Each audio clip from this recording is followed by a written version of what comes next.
We have a fascinating woman who writes for us, Met Goldberger. She was raised in a Haredi community and recently left with her family, and she describes what it was like for her to give birth to this baby. She was 19 years old. She had no choice in the matter, and they whisked him away and performed Metzizeh b'peh on him.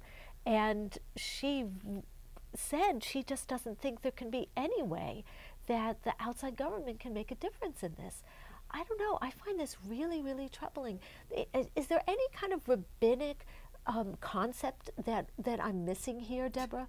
Well, this is, I mean, I really see this about a clash with modernity. Most Orthodox communities adopt a scientific approach to this.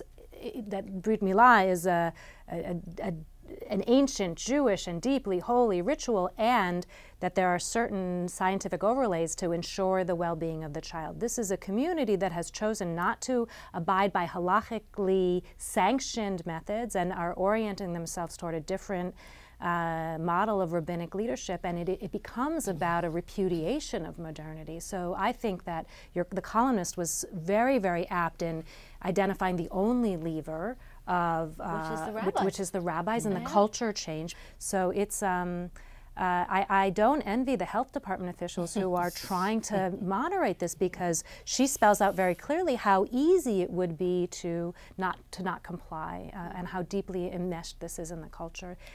Is there a requirement for the mohel to get a clean bill of health? It's like herpes is trace detectable. Well, it is, but it would be even less practical to test every mohel beforehand. Like the consent form on one side and the health form on the other side. Jews love forms. Just aside from the health issue, though, I mean, just about like the appropriateness. I mean, I'd never actually, I have to say, before you gave me this topic, I'd never even heard of this before, and I was like, what? And I sat down. Remind me not to open that article up when I'm sitting down to dinner, because I was, you know, I mean, I just find it, I mean, you know, I'm not one to try to, you know, put down certain people's, you know, beliefs about something, a tradition, but I just find it completely inappropriate, along with the health, you know, risks associated with it. I consulted two Orthodox friends, women, and they were both so repelled by it, repulsed by it.